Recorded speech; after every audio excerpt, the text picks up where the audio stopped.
said we're lucky to have got this far, and that it's not worth fighting for. The words are written on the wall. Come on and fight back, no starting over again. We'll take it right back from the ones we're again. It's time to rise up, even though they left us for dead. This is our last stand. Take a chance now and draw a line in the sand. It's in our hands now, no living with regret. It's time to rise up, even though they left us for dead. This is our last stand.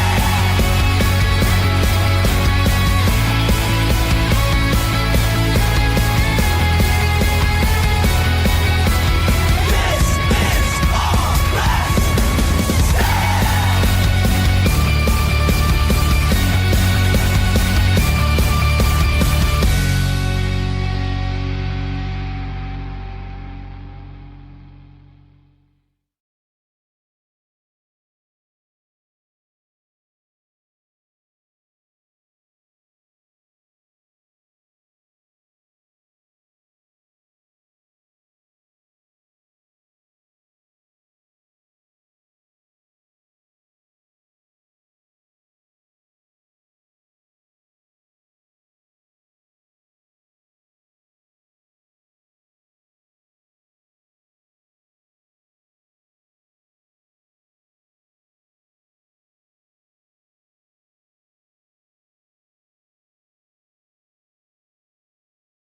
If you smell what the Rock is cooking.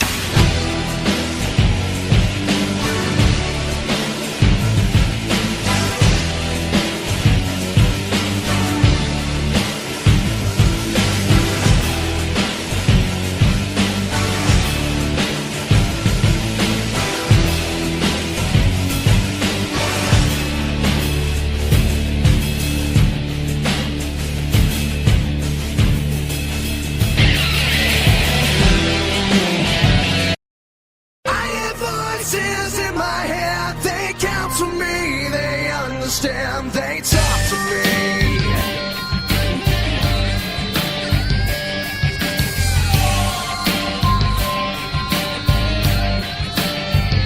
You got your rules in your religion, all designed to keep you safe. But when rules start getting broken, you start questioning your faith. I have a voice that is my savior, hates to love and loves to hate. Hello ladies and gentlemen, welcome back to a WWE Wrestling Talk Show with Lisa Rock Jones, and Sean Randy Smith. this will mostly be our tables, ladders and chairs reaction show. However, before we get into TLC or tables, ladders and chairs, we do have another small topic to discuss. Yes, we do. As all of our listeners and wrestling fans in general will know, at NXT TakeOver Toronto, Yes. which took place the night before Survivor Series, Shinsuke Nakamura lost the NXT Championship back to Samoa Joe, making Samoa Joe a two-time NXT champion.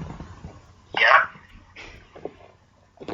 Well, exactly 2 weeks later, on December the 3rd, 2016, at a live event in Japan, Shinsuke Nakamura issued his rematch clause to Samoa Joe, and before his home crowd, one of the biggest names in Japanese wrestling became a two-time NXT champion. Yes. When Shinsuke Nakamura yet again defeated Samoa Joe to become NXT champion. The second time in his career, and now Joe holds the record for being the shortest ever NXT champion. Yes, and that also makes twice in the history of the NXT Championship. The new champions have been crowned in events from Japan, and they were both done by two big names in Japanese wrestling. The first one being Finn Balor, who we hope to see back in the main roster soon, Yes, back from his shoulder injury. and Shinsuke Nakamura, who I would imagine will be up on the main roster within the next 6 months or so. And now on to tables, ladders, and chairs. This show had a mixed. Well, the show itself was good. The crowd seemed a bit dead at times, though. They did. But as with all pay-per-views, we start off with a post-show, kick-off show match, whatever you want to call it these days. And it was just a lopsided mess. Had no storyline whatsoever.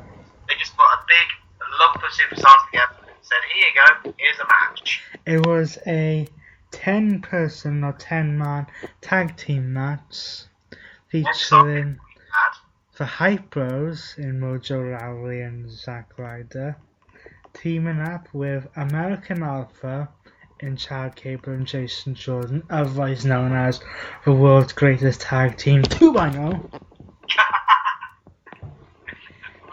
Alpha and teaming with Apollo Crews to take on the other team of from the Vaughn Villains in Aiden English and Simon Gotts, the Ascension in Cameron Victor, otherwise known as Legion of Doom wannabes, and Grimm's mortal enemy, Kurt Hawkins. Now, I am not even going to bother going into what happened during this match. It was basically a 12-minute match where the eventual winners were the Hype Bros, the American Alpha, and Apollo Crews. It'd be short and sweet. Speaking of short and sweet, the main card show started with the SmackDown Tag Team Championship match with Wyatt family members, Bray Wyatt and Randy Orton, who would be accompanied by Luke Harper, taking on SmackDown Tag Team Champions Heath Slater and Rhino. Yes, we did have Luke Harper to accompany us down to ringside, and during this match we had a few moments where we would be in trouble, but it was an entertaining match nonetheless. Yes, but just like we were a second ago, it was short, maybe not quite sweet, but it was short. With, I would say, a slight assist from Luke Harper, because towards the end of the match, Rhino went for the gore on Randy Orton, but Harper pushed him out the way and ate the gore instead. Yes. That more or less allowed Randy Orton to be able to hit the RKO and get the 1-2-3, meaning that SmackDown has new tag team champions in the Wyatt family. This is the first championship that Bray Wyatt has won in 3 years of being in WWE. It is the first tag team championship that Randy Orton has won in 10 years, and it is the first championship that Randy Orton has won since he lost the World Championship to Daniel Bryan in that epic triple threat match at WrestleMania 30. Absolutely right. It's good to be a tag team champion again. Yes, but I always had the feeling that this, other than Evolution and Rated RKO, and to a certain extent the Legacy, Randy Orton has always been more of a solo competitor. I have been, yes. But I am actually surprised at how well this whole thing with Orton joining the Wyatt family appears to be working out. Yes, so far anyway. But the dreaded question is, when will I pull the face turn trigger on Wyatt? Ooh, where it's when and if. Yes. Anyway, on to match number 2. The second match on the card was the no disqualification match featuring Nikki Bella and Carmella. Now, let's just be honest. This match was a bit one-sided and very, very personal. Yes, it was personal. What would you do if someone started dissing your other half? As Carmella said on SmackDown Live 4 weeks prior to the match, she said she was going to feel sorry for John Cena because of how much damage she was going to do to Bella. But Carmella went into this match sporting a little bit of a black eye. Well, yeah. But to cut things, basically, this match ended with Nikki spraying Carmella with a fire extinguisher, as if she needed to put out the blaze. Maybe it was the heat of the rivalry these two have had. Good one. Before hitting the Rack Attack 2.0, which is similar to the attitude adjustment that her boyfriend uses, Yeah. and picking up the pinfall victory. Following the match, however, whilst Nikki was celebrating and making her way up the aisle, Carmella named Natalya as the person who attacked Nikki before the Women's Survivor Series match. In either way, so she dropped a bombshell that did shake the universe down to its core. Attempted to, at least. We don't know whether that's true or not. But Natalya would confront Nikki on SmackDown. Oh, and by the way, as well, whilst I remember, Slater and Rhino had their rematch on SmackDown, and following Talking Smack, it looks like they are no longer a tag team. Why am I not surprised? Because I seem to look like they But moving on, we went on to what was always going to be either the match of the night or the second match of the night. And this was the ladder match for the Intercontinental Championship. Oh yes, The Miz defending his Intercontinental Championship against Dolph Ziggler. Yes, the Miz's non-ending Intercontinental Championship World Tour, which was stalled for a couple of weeks, is back on track, or appears to be back on track.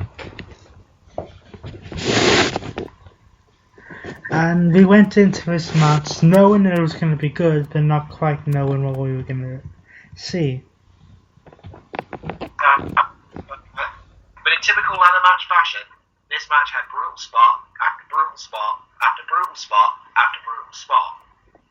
Yes, much of the Miz's attack was focused on the leg of Dolph Ziggler, because you can't climb a ladder when you're on when your leg's being attacked, can you? No.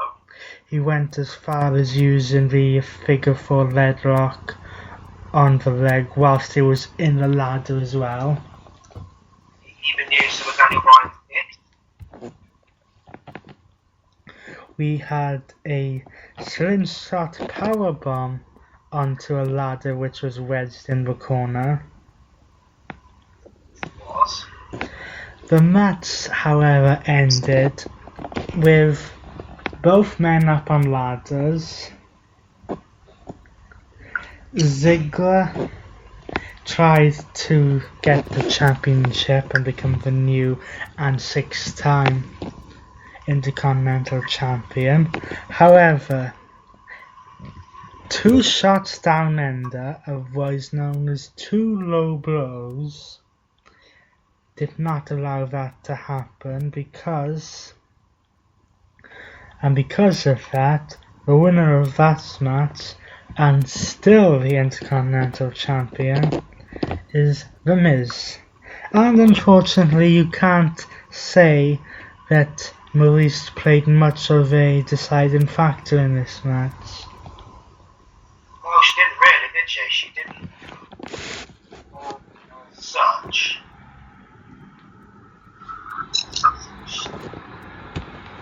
The next match was a chairs match between David and Goliath, In Baron Corbin and Kalisto.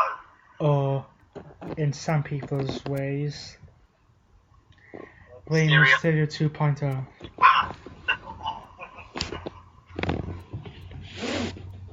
There's not a lot to say about this match. It was brutal, with chairs being swung left, right and centre. But other than that, you can't really describe it, other than the ending of the match, which ended with Baron Corbin executing the End of Days on Kalisto onto a pile of chairs in the ring. Ouch! My sentiments exactly. Yes.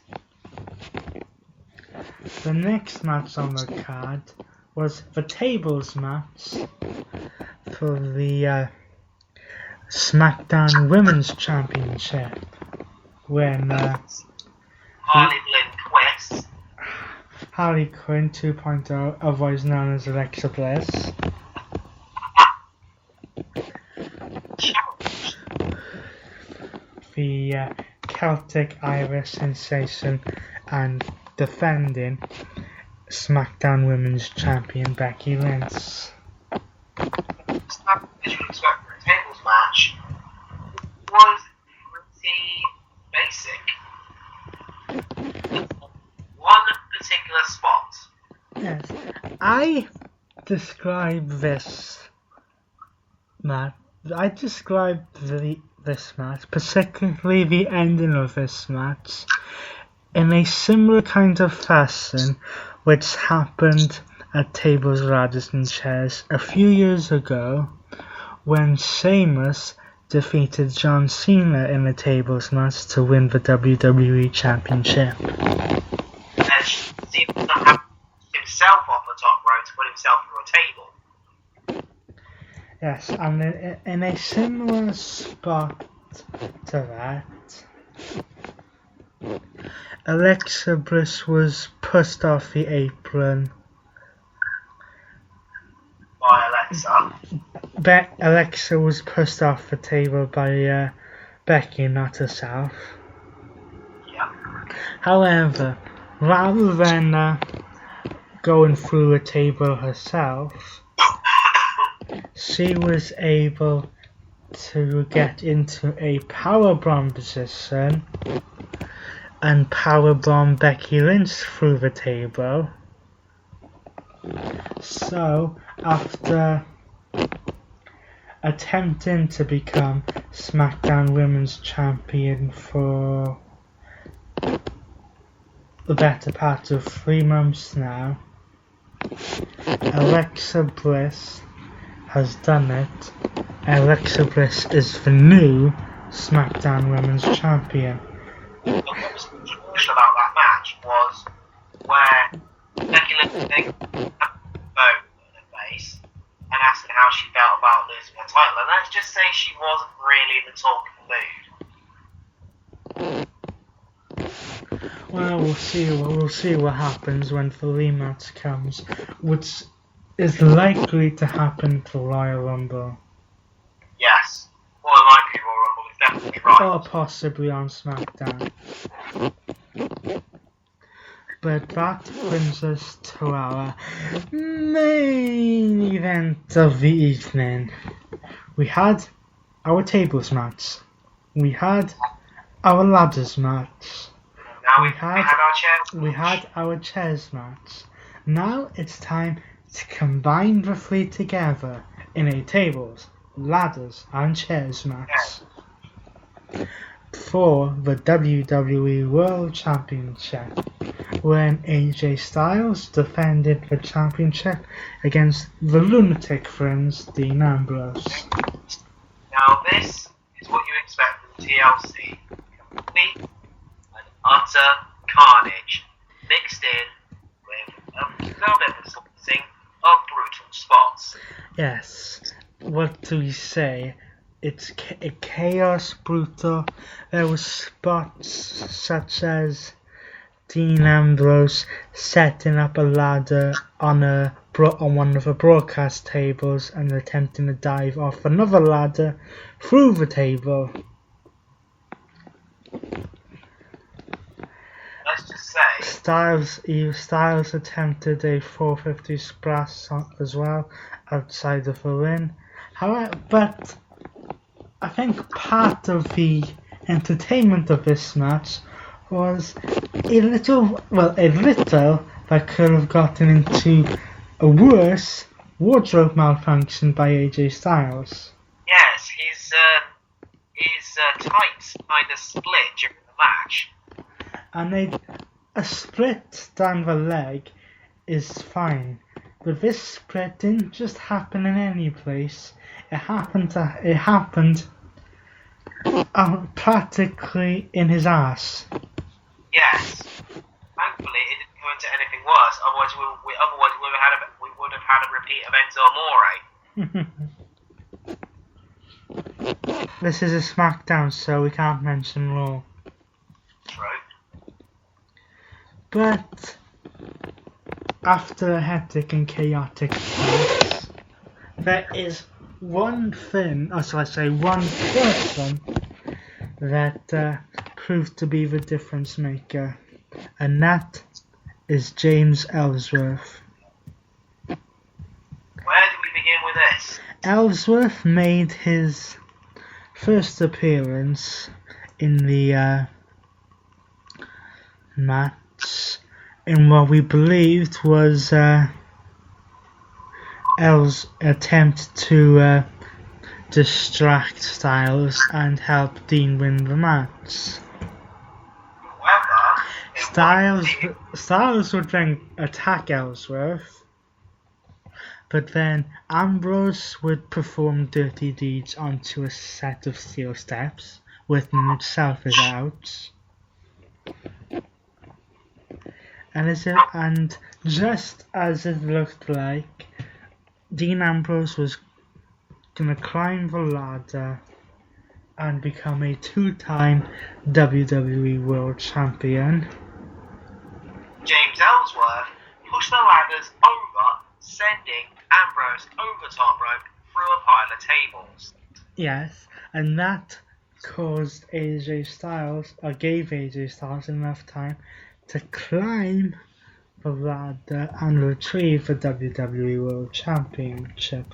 We would then find out that James Ellsworth did this because on the following Tuesday edition of SmackDown Live, he was going to face AJ Styles and wanted to be the person to beat him for the championship because, let's face it, Ellsworth does have 3 wins over Styles.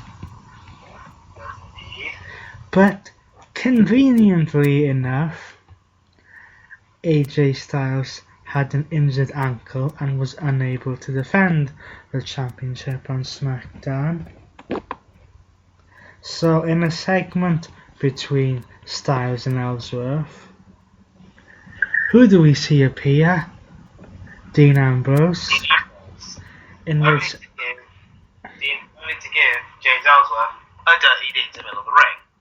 And then the main event of the evening turned into a Intercontinental Championship match between The Miz and Dean Ambrose. And yet again, Dean Ambrose was months away from becoming a two-time Intercontinental Champion when Ellsworth came down and caused a distraction. Now, it looked like he was just trying to point out that Maurice was interfering in the match. However, the distraction was enough for The Miz to get the dirty deeds, the 1, 2, 3, and retain the Intercontinental Championship. Yes, so The Miz still champion. Things do not bode well for Mr. Ellsworth in the future. No, they don't. I think the only thing that's coming to James Ellsworth is a one-way ticket to the Ambrose Asylum. Yes.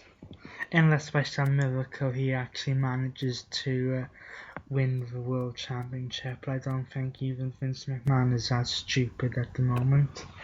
But you never know, anything can happen in the WWE. True, I mean even Vince McMahon himself has been WWE Champion. And in fact, on record, he is the oldest person to win the title. I think he's the oldest person to win that championship and the ECW Championship. And that brings TLC to a shattering halt. But you will not have to wait for them to hear from us again, because next Sunday, Raw will present the final pay-per-view of the year in Roadblock End of the Line. And also, we have NXT TakeOver San Antonio. Yes, but that will be coming round about the same time as the Royal Rumble. Between Roadblock End of the Line and the Royal Rumble, we will probably come at you with our special show of highlights of the entire year. Oh yes, absolutely. So until then, he's been Reese Rock Jones, and he's been, Sean Randy Smith. and we are signing off. Goodbye.